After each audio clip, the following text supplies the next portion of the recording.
উলাইকা আবাই ফাজিনা বিমিসলিহিম উলাইকা আবাই ফাজিনা বিমিসলিহিম ইজা জামাআতনা ইয়া জারিরুল মাজামিউ।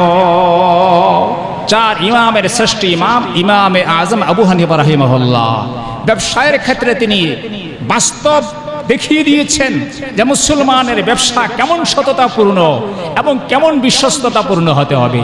অন্যকে ঠকানোর ধান্দা কোনোদিন কোনো ব্যবসায়ী করতে পারে না। তো অন্যকে ঠকানোর চেষ্টা এবং ধান্দা কোনো ব্যবসায়ী করলে ওই ব্যবসা আজকে উঠলো কালকে সেরা তার পতন হবে, আজকে উত্থান হলো কালকে তার পতন হবে 100%। সেই সমাজের লোকেরা বলল, যারে জনাব আপনি তো নবী হয়ে আসছেন, আপনি নামাজ রোজার কথা বলবেন, আপনি আবার ওই সমস্ত বেচাকেনা নিয়ে মাথা কামাচ্ছেন কেন? আপনি বেচাকেনা নিয়ে মাথা কামাচ্ছেন কেন? বেচাকেনা করা, ব্যবসা বাণিজ্য করা, এটা কোন নীতিতে চলবে, কোন গতিতে চলবে সেটা আমরা ভালো বুঝি। এর উপরে আপনি আমাদেরকে ছেড়ে দেন। ইয়া শুআইবু আসালাতুকা তা'মুরুকা আন নাতরুকা মা ইয়াবুদু আবাউনা আও আন নাফআলা ফি আমওয়ালিনা মা নাশা। لبيك لبيك اللهم لبيك لبيك لبيك اللهم لبيك। মুহতারাম দোস্ত, আমি গত সপ্তাহের আগের সপ্তাহে যে বিষয়টার উপরে আলোচনা রেখেছিলাম সেটা ছিল জীবিকা উপার্জনের জন্য চেষ্টা তদবির করা, মেহনত করা। অন্যান্য ফরজের পরে দ্বিতীয় স্তরের ফরজ কর্ম। যদি কেউ এই চেষ্টা তদবির না করে তাহলে ফরজ কর্ম তরক করার গুনাহে গুনাহগার হতে হবে। জীবিকা উপার্জনের একটি অন্যতম মাধ্যম হলো ব্যবসা বাণিজ্য, তিজারত। ব্যবসা বাণিজ্য তিজারত কেমন হতে হবে, কিভাবে করতে হবে তার দিক নির্দেশনাও কোরআন এবং সুন্নাহে বিদ্যমান রয়েছে। যেদিন থেকে মুসলমানরা রাজনৈতিক এবং সামাজিক কর্তৃত্ব হারিয়েছে সেদিন থেকে আস্তে আস্তে মুসলমান সমাজের মধ্যে একটা ধারণা তৈরি হয়েছে এমন যে ইসলাম ও অন্যান্য ধর্মের মতো কতগুলি আচার অনুষ্ঠানের সমষ্টির নাম। মানুষ ভাবতে শুরু করেছে এবং মানুষের অন্তরে বিষয়টা বদ্ধমূল হয়ে গেছে। পৃথিবীর বুকে বিদ্যমান অন্যান্য ধর্মগুলি যেমন কতিপয় আচার অনুষ্ঠানের মধ্যে সীমাবদ্ধ, ইসলামও তেমনি কতিপয় আচার অনুষ্ঠানের মধ্যে সীমাবদ্ধ বলে একটা ধারণা বর্তমান পৃথিবীর মুসলমানদের অন্তরে বদ্ধমূল হয়ে গেছে।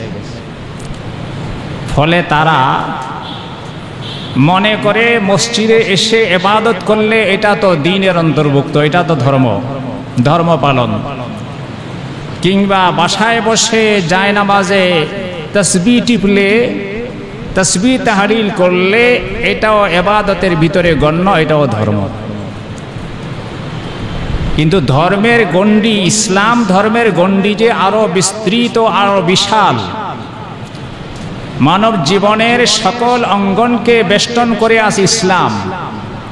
এটা এখন অনেকে বুঝতে চায় না। বলে যে জনাব সব কথা বলেন কিন্তু রাজনীতি নিয়ে কোনো কথা বলবেন না, ধর্মীয় কথা বলেন কোনো সমস্যা নাই, রাজনীতি বলবেন না।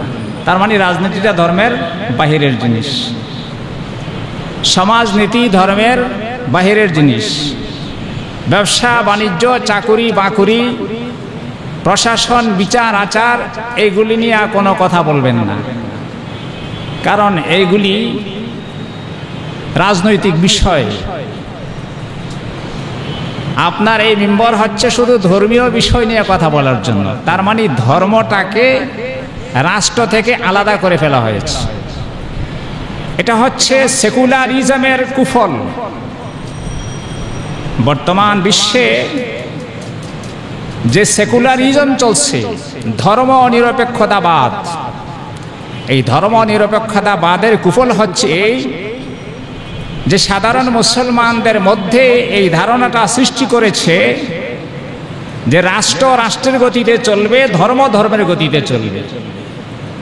ধর্ম রাষ্ট্রের উপরে কোনো হস্তক্ষেপ করতে পারবে না এবং রাষ্ট্র ধর্ম নিয়ে কোনো চিন্তা ভাবনা করবে না। ধর্ম ধর্মের জায়গায়, রাষ্ট্র রাষ্ট্রের জায়গায়। এটা হচ্ছে সেকুলারিজমের কুফল। এবং সিংহভাগ মুসলমানরা এই বিষয়টা এইভাবে বিশ্বাস করে এবং এইভাবে তাদের অন্তরে বদ্ধমূল হয়ে গেছে। সুতরাং যদি রাষ্ট্র সম্পর্কে, রাষ্ট্রীয় কোনো বিষয় সম্পর্কে, বিচার আচার সম্পর্কে, আইন আদালত সম্পর্কে, ব্যবসা বাণিজ্যের সম্পর্কে, চাকরি বাকরি সম্পর্কে, প্রশাসন সম্পর্কে কোনো কথা বলা হয়, তাহলে এটা হবে রাজনৈতিক বিষয়। অথচ ইসলাম ধর্মটা এত সংকীর্ণ কোনো জিনিস না। ইসলাম হচ্ছে একজন মানুষের জীবনের যতগুলি ক্ষেত্র আছে, সমস্ত ক্ষেত্রের সমাধান যেই ব্যবস্থাপনায় আছে, ওই ব্যবস্থাপনার নামই হচ্ছে ইসলাম। আল্লাহ তাআলা কোরআনুল কারীমে বলেছেন, ইয়া আইয়ুহাল্লাযীনা আমানু দুখুলু ফিস-সিলমি কাফাহ, হে ঈমানদাররা, তোমরা পরিপূর্ণভাবে ইসলামে প্রবেশ করো। মসজিদের ভিতরে মুসলমান, মসজিদ থেকে বাইরে চলে গেলে আর মুসলমান থাকে না। বাসায় যতক্ষণ জায়নামাজে আছে ততক্ষণ মুসলমান, আর জায়নামাজ থেকে উঠে গেলে আর কোনো মুসলমান থাকে না। এইটার নাম ইসলাম না। ইসলাম হচ্ছে মসজিদের ভিতরেও একজন মুসলমান হিসেবে শরীয়তের আহকামগুলো খুঁজবে এবং পালন করবে, এবং মসজিদের বাইরের যে জীবন, সেই জীবনেও সেই শরীয়তের আহকামগুলো খুঁজবে এবং সেই অনুপাতে আমল করবে। এটার নাম হচ্ছে ইসলাম। এটি আল্লাহ পাক চান। ইয়া আইয়ুহাল্লাযীনা আমানু দুখুলু ফিস-সিলমি কাফাহ, ইসলামে তোমরা পরিপূর্ণরূপে প্রবেশ করো। মেরে মুহতারাম, একজন মুসলমান ব্যবসায়ীর কি কি কর্তব্য, এটা আমি আজকে আলোচনা করব অতি সংক্ষেপে। আজকের বিশ্বের অর্থনীতির একটি অপরিহার্য অঙ্গ হয়েছে সুদ। সুদ ছাড়া অর্থ ব্যবস্থা চলতে পারে, সুদ ছাড়া অর্থনীতি চলতে পারে, এইটা এখন চিন্তা করাও দুষ্কর। এমনভাবে সুদ বিশ্ব অর্থ ব্যবস্থার একটা অঙ্গে পরিণত হয়েছে।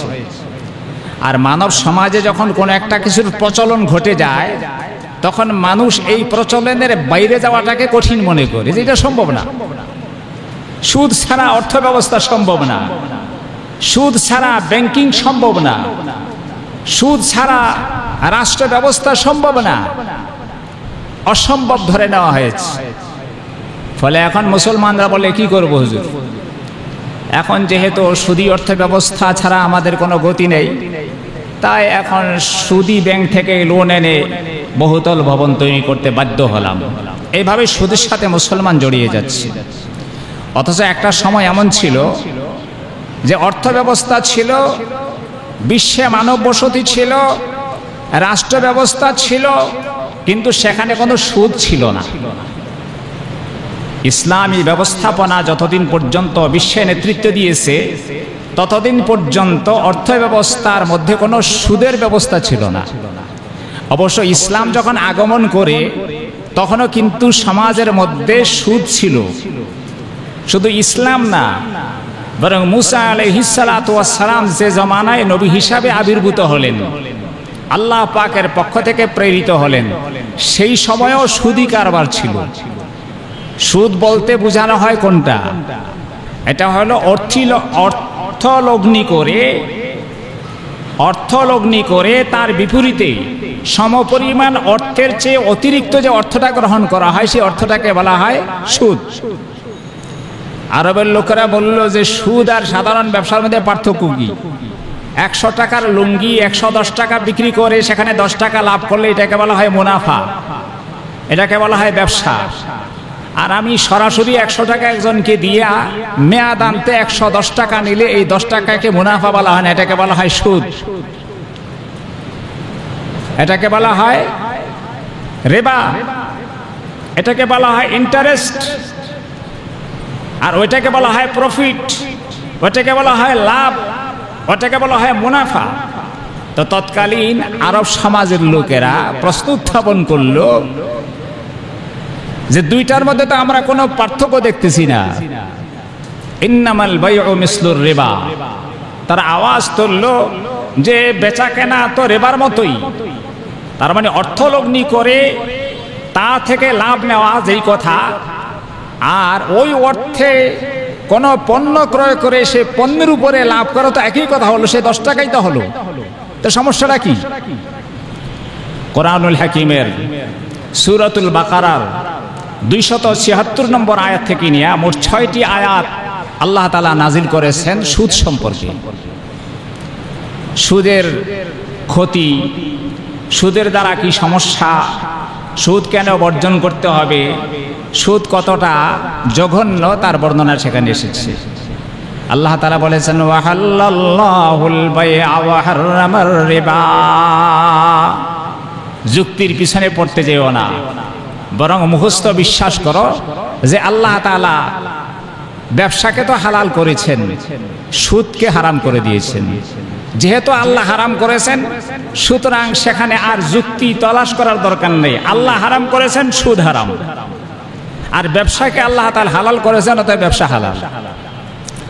মেরে মোহতারাম, এই পুঁজিবাদী অর্থ ব্যবস্থার যে ক্ষতিকর দিকগুলো, এই ক্ষতিকর দিকগুলোর একটা বড় দিক হচ্ছে পুঁজিওয়ালারা দিন দিন বিশাল অঙ্কের পুঁজির মালিক হতে চলেছে, আর গরিব শ্রেণী, দরিদ্র শ্রেণী দিন দিন গরিবই থেকে যাচ্ছে বা আরো দরিদ্র হচ্ছে।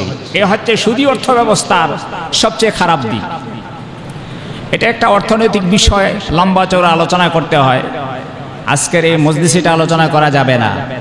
সুদী অর্থ ব্যবস্থার এই সমস্ত খারাপগুলিকে দেখার পরে সোভিয়েত ইউনিয়ন এবং চীন সহ তারা সমাজতান্ত্রিক অর্থ ব্যবস্থার প্রবর্তন করে। তবে মজার কথা হলো 70-75 বছরের মাথায় সমাজতান্ত্রিক অর্থ ব্যবস্থার সুফলতা জনসামনে আসে নাই, বরং কুফলতা সামনে আসে, বলে এটা ব্যর্থ হয়েছে। ফলে আগে যেমন পুঁজিবাদী অর্থ ব্যবস্থা সমাজে জেগেছিল, এখন পুঁজিবাদী অর্থ ব্যবস্থা, সুদ ভিত্তিক অর্থ ব্যবস্থা আরো জেগে বসেছে। মেরে মোহতারাম, কোরআনুল কারীমের মধ্যে আল্লাহ তাআলা হযরতে শুআয়ব আলাইহিস সালামের কথা বয়ান করেছেন। শুআয়ব আলাইহিস সালাতু ওয়াস সালাম যখন নবী হয়ে আসলেন তার কওমের মধ্যে, তো এসে তিনি তাদেরকে ইবাদত বন্দেগী এবং ব্যবসা বাণিজ্য, বেচা কেনার সিস্টেম কেমন হবে, সমাজনীতি কেমন হবে, ব্যবসায়ের নীতি কেমন হবে, এই সম্পর্কে তিনি তাদেরকে দিক নির্দেশনা দিলেন। তো সেই সমাজের লোকেরা বলল, যারে জনাব আপনি তো নবী হয়ে আসছেন, আপনি নামাজ রোজার কথা বলবেন, আপনি আবার ওই সমস্ত বেচা কেনা নিয়ে মাথা ঘামাচ্ছেন কেন? আপনি বেচা কেনা নিয়ে মাথা ঘামাচ্ছেন কেন? বেচা কেনা করা, ব্যবসা বাণিজ্য করা, এটা কোন নীতিতে চলবে, কোন গতিতে চলবে, সেটা আমরা ভালো বুঝি, এর উপরে আপনি আমাদেরকে ছেড়ে দেন। ইয়া শুআইবু আসালাতুকা তা'মুরুকা আন নাতরুকা মা ইয়াবুদু আবাউনা আও আন নাফআলা ফি আমওয়ালিনা মা নাশা। আল্লাহ তাআলা সেই জাতির বক্তব্যটা এই আয়াতে তুলে ধরছেন, যারা বলল যে আমরা সম্পদের মালিক, সম্পদের একচ্ছত্র অধিকারী আমি, সুতরাং আমার সম্পদ আমি কিভাবে ব্যয় করব এবং সম্পদ আমি কিভাবে বাড়াবো, সুদ ভিত্তিক ব্যবস্থাপনায় বাড়াবো না জুয়ার মাধ্যমে বাড়াবো, না আমি দেহ ব্যবসার মাধ্যমে বাড়াবো, না কোনভাবে বাড়াবো, এটা নিয়ে তো আপনার মাথা ঘামানোর দরকার নেই। আপনি নামাজ পড়তেছেন, মাশাআল্লাহ ভালো, আপনার নামাজ আমাদের কাছে ভালো লাগে, কিন্তু আপনার এই নামাজ পড়া যদি আমাদের এই অর্থনীতি নিয়েও মাথা ঘামাইতে আপনাকে সচেষ্ট করে, তাহলে আপনার এই নামাজ তো আমরা পছন্দ করি না। ইমাম সাহেবের এই বক্তব্য, মসজিদের মিম্বরের এই বক্তব্য তো তখন আর পছন্দনীয় থাকে না, যে এটা তো আপনার চ্যাপ্টার না, আপনার বিষয় না। আসসালাতুকা তা'মুরুকা আন নাতরুকা মা ইয়া'বুদু আবাউনা আও আন নাফআলা ফি আমওয়ালিনা মা নাশা। সেই সমাজের ব্যবসায়ের একটা বড় খারাপ দিক ছিল যে তারা নেওয়ার সময় পরিপূর্ণ বুঝে নিত, কিন্তু দেওয়ার সময় পরিমাণে কম দিত।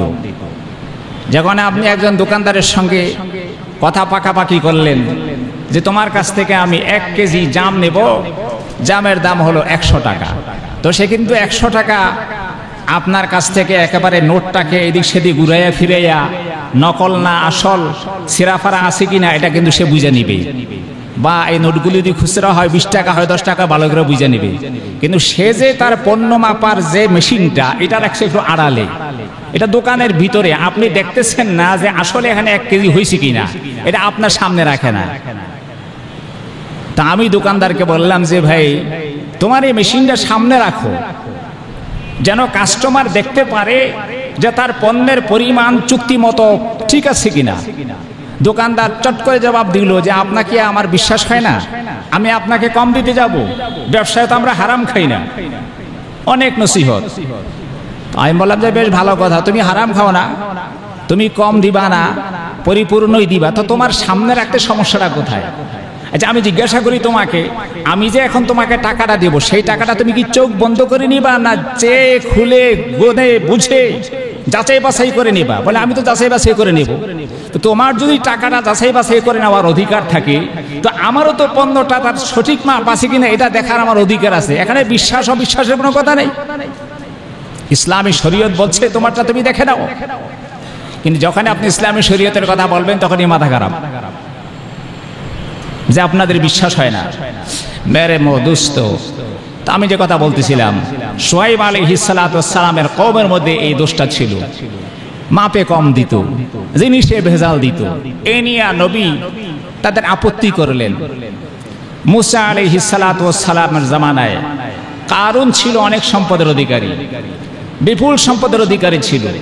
এই বিপুল সম্পদের অধিকারী হওয়ার একটা পেছনে কারণ হচ্ছে দুর্নীতি।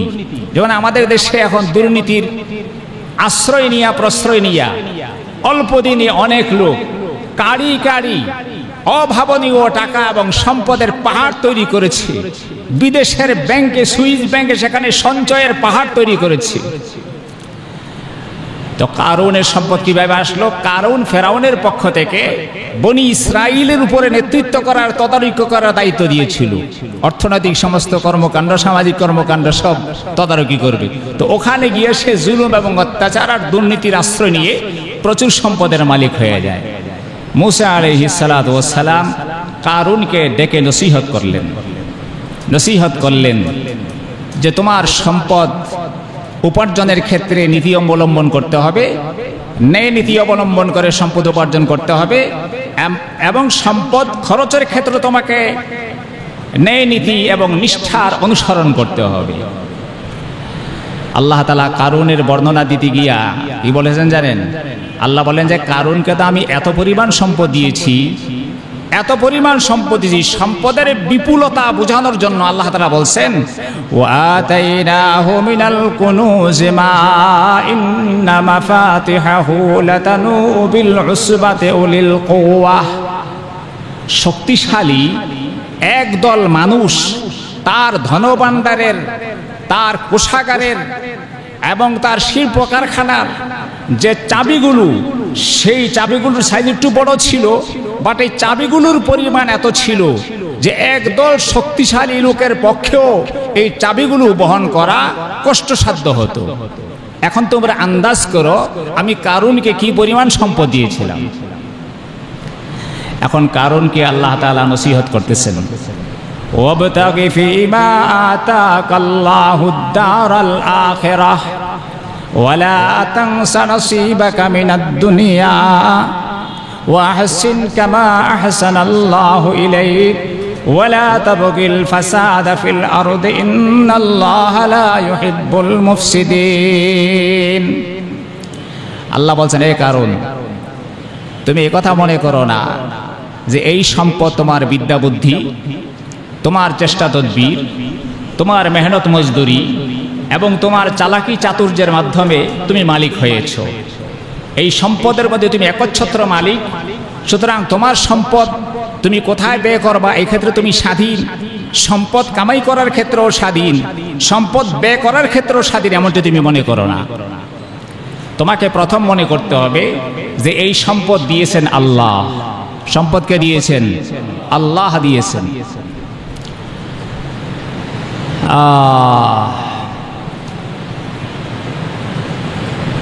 এশিয়ার বর্তমানে সবথেকে বড় ধনী হচ্ছে ভারতের মুকেশ। এই মুকেশ এরা দুই ভাই, বর্তমানে ৬,৩২০ কোটি ডলারের মালিক এবং পৃথিবীর দ্বিতীয় সবথেকে দামি ভবনটা হচ্ছে এই মুকেশের মালিকানা, তিনি ওই ভবনে তিনি থাকেন। মুকেশরা দুই ভাই। তার বাপের বড় বিজনেস ছিল, বাপের মরণের পরে পৈতৃক বিজনেসটা দুই ভাইয়ে বন্টন করে নেয় মায়ের মধ্যস্থতায়। এক ভাই তার জায়গা মতোই থেকে যায়, কিন্তু মুকেশের ধন সম্পদ বাড়তে বাড়তে বাড়তে বাড়তে বাড়তে আজকে এশিয়ার শ্রেষ্ঠ ধনীতে পরিণত হয়েছে।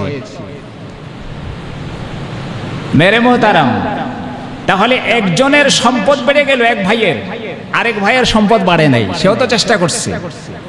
এখন যে ভাইয়ের বেড়ে গেছে, এশিয়ার শ্রেষ্ঠ ধনীতে পরিণত হয়েছে, এখন সে যদি মনে করে এই সব হচ্ছে আমার বিদ্যা বুদ্ধি, এই হচ্ছে আমার চালাক চাতুর্য, এই হচ্ছে আমার চেষ্টা তদবির এবং মেহনতের একচ্ছত্র ফসল, সুতরাং সম্পদ উপার্জনের ক্ষেত্রে আমি স্বাধীন, সম্পদ ব্যয় করার ক্ষেত্রেও স্বাধীন, এটা হবে শয়তানের ধোঁকা। আল্লাহ বলতেছেন কারুনকে, তুমি সম্পদ উপার্জনের ক্ষেত্রেও স্বাধীন না।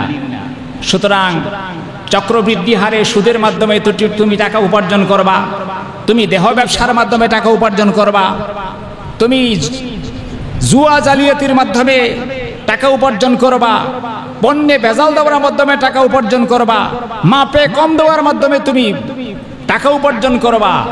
এই উপার্জনের ক্ষেত্রে তুমি স্বাধীন না, বরং আল্লাহ পাকের আহকামের অধীন, আল্লাহ পাকের আহকাম মতো তোমাকে সম্পদ উপার্জন করতে হবে। এবং সাথে সাথে মনে করতে হবে এই সম্পদ আমার দক্ষতার ফসল না, এই সম্পদ একমাত্র আল্লাহ পাকের দান। সম্পদ কার দান? আল্লাহ পাকের দান। একজন মুসলমান ব্যবসায়ী এবং অমুসলমান ব্যবসায়ীর মধ্যে এই একটা পার্থক্য। অমুসলমান ব্যবসায়ী মনে করতেছে সব হচ্ছে আমার বিদ্যা বুদ্ধি শিক্ষা চালাক চাতুর্য কমার্শিয়াল জ্ঞানের ফসল, আর একজন মুসলমান মনে করবে যে না, আমার মেহনত আমি করেছি ঠিক আছে। এরকম হাজারো লোক তো মেহনত করে সে সফল হতে পারে না, সে কামাই রোজগার চেষ্টা করেও সে সম্পদের মালিক হতে পারে না। সুতরাং এই বিপুল পরিমাণ সম্পদের মালিকানা দান করেছেন কে? আল্লাহ। ওয়াবতাগি ফীমা আতাকাল্লাহুদ দারাল আখিরাহ। এরপরে আল্লাহ তাআলা বলছেন যে তোমার এই সম্পদ দ্বারা তুমি আখিরাত কামাই করার জন্য চেষ্টা করো। আখিরাত কামাই করবে। আখিরাত কামাই করবে কিভাবে? আখিরাত কামাই করবে হালাল হারামের বাজ বিচারের মাধ্যমে। সম্পদ উপার্জন করতে গিয়ে যদি সে হালাল হারামের বাজ বিচার না করে, জায়েজ না জায়েজের তোয়াক্কা না করে, সত্য মিথ্যার কোনো পার্থক্য সে না করে, মানুষকে সারাক্ষণ ঠকানোর তালে থাকে, মানুষের পকেট কাটার স্বপ্নে সারাক্ষণ বিভোর থাকে, কিভাবে শ্রমিকদেরকে ঠকিয়ে তার নিজের পকেট ভারী করা যাবে এই ধান্দায় যদি থাকে, তাহলে সে হালাল হারামের তোয়াক্কা করলো না। তো হালাল হারামের তোয়াক্কা না করলে পরে এর দ্বারা তো আখিরাত কামাই হবে না। আখিরাত কামাই হবে তো তার হালাল হারামের পার্থক্য করতে হবে, জায়েজ না জায়েজের পার্থক্য করতে হবে, তাহলে না আখিরাত কামাই হবে।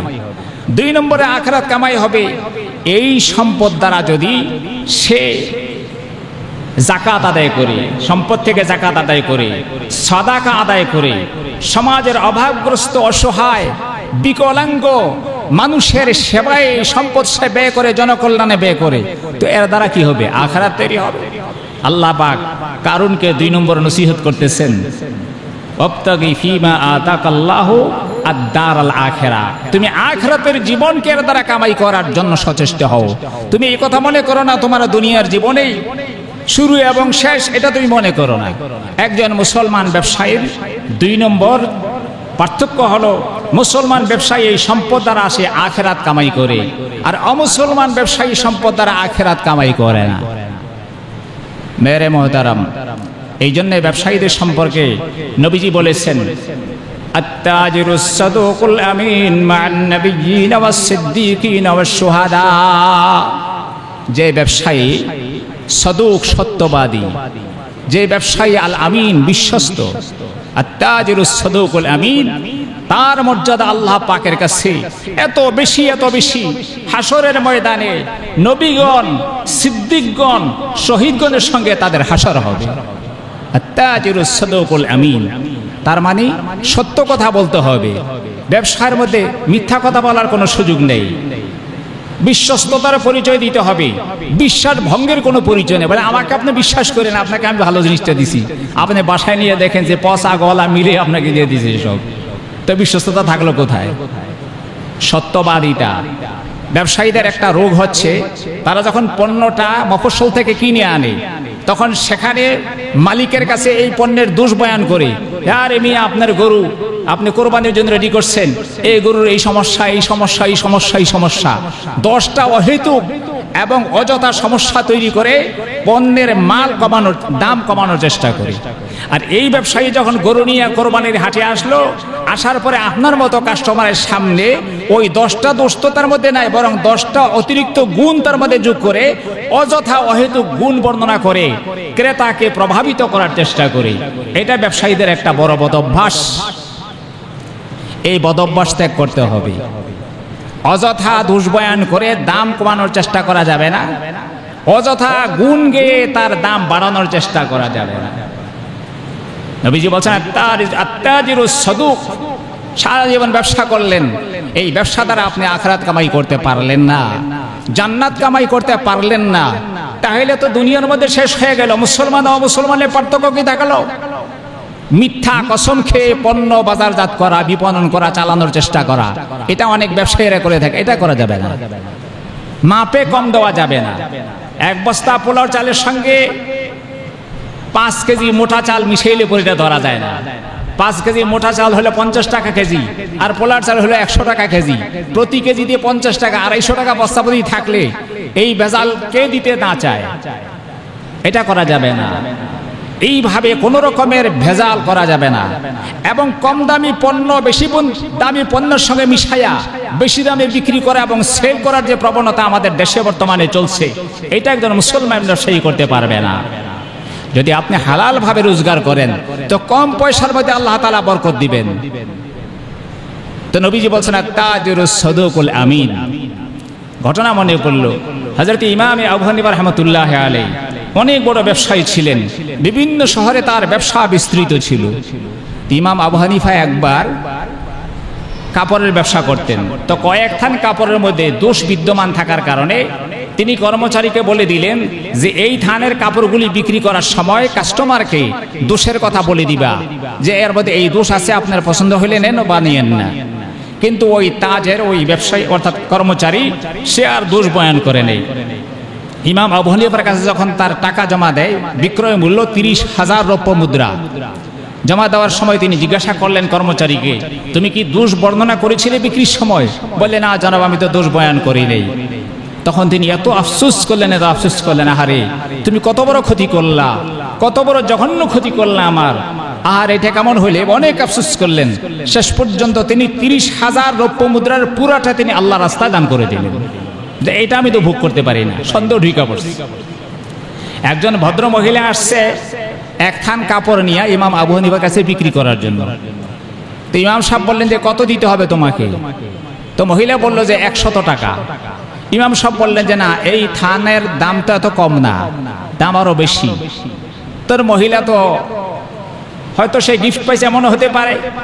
তো মহিলা চিন্তা করে বলল যে তাহলে 200 টাকা দেন, 200 টাকা দেন। ইমাম সাহেব বললেন যে না, এটার দাম তো এত কম না।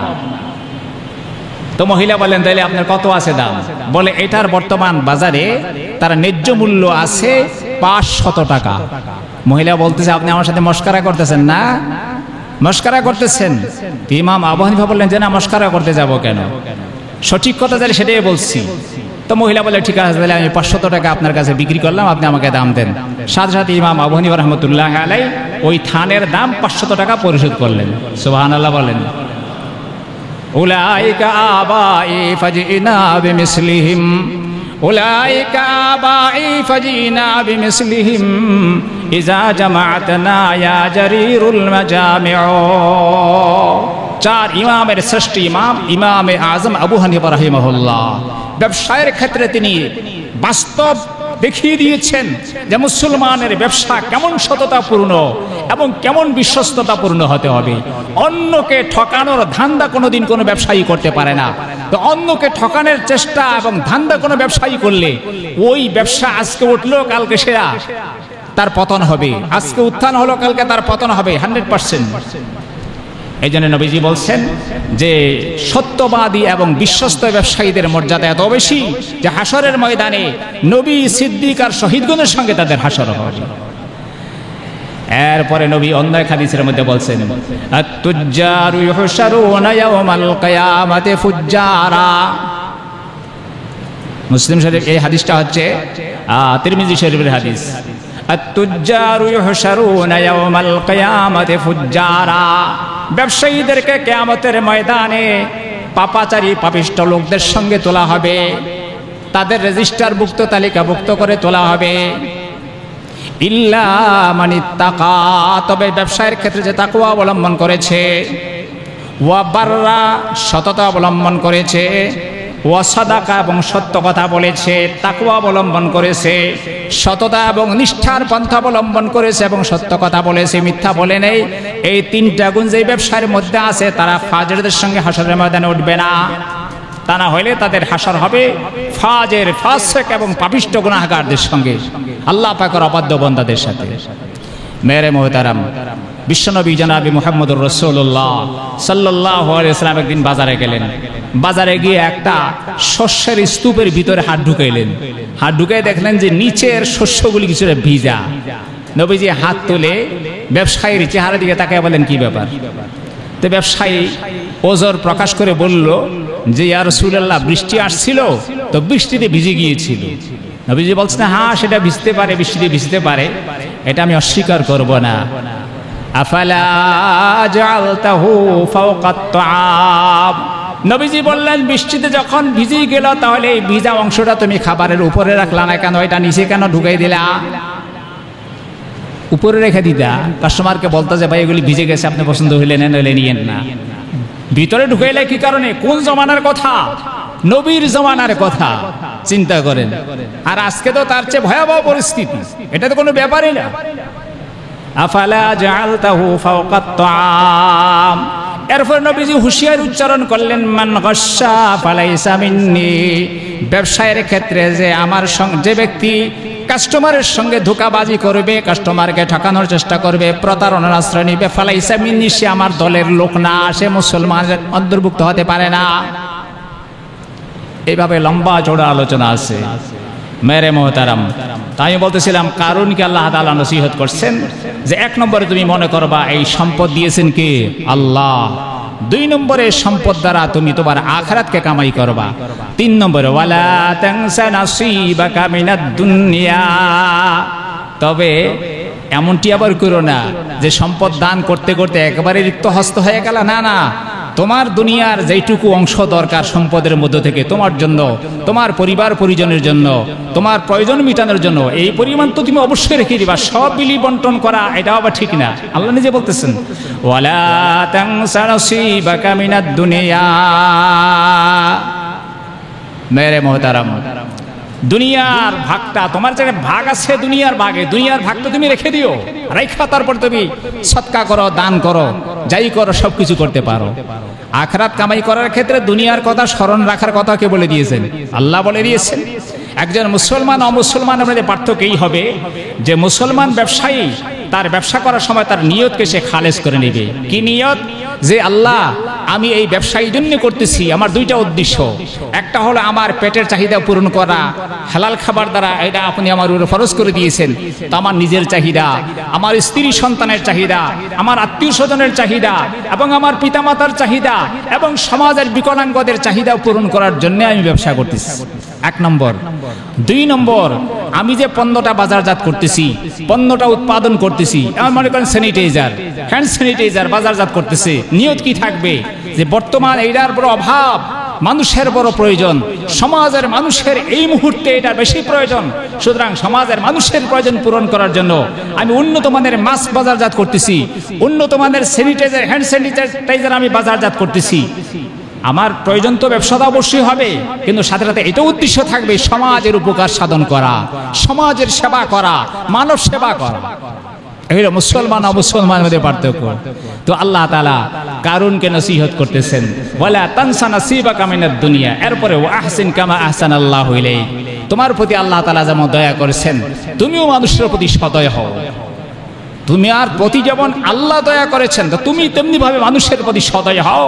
আর 4 নম্বরে আল্লাহ বলছেন ওয়ালা তাবগি ফিল আরদি ফাসাদান ফিল আরদ, এবং তুমি এই সম্পদের ক্ষমতাবান হয়ে, বলে বলিয়ান হয়ে, ধরাকে সরা জ্ঞান করে এই সম্পদকে তুমি অন্যায় কাজে ব্যবহার করো না, মানুষকে হত্যার কাজে, সমাজের মধ্যে বিশৃঙ্খলা তৈরি করার কাজে এই সম্পদ তুমি ব্যয় করো না। মানুষের যখন সম্পদ বেশি হয়ে যায় তখন কিন্তু তার দ্বারা অনৈতিক কাজ অনেক বেশি পরিমাণে প্রকাশ পায়। আল্লাহ কারুনকে সর্বশেষ নসিহত করছেন, খবরদার খবরদার এই সম্পদের বলে বলিয়ান হয়ে অনৈতিক কোনো কাজে তুমি জড়াবা না। আজকে আমাদের দেশের অধিকাংশ বলবা না, অনেক পুঁজিপতিরা অনৈতিক কাজের সঙ্গে জড়িত, যার কারণে রাষ্ট্রের দুরবস্থা আস্তে আস্তে ঘনীভূত হতে থাকে। আল্লাহ তাআলা আমাদের সকলকে বুঝার এবং আমল করার তৌফিক দান করেন, আমিন। ওয়া আখিরু দাওয়ানা আলহামদুলিল্লাহি রাব্বিল আলামিন।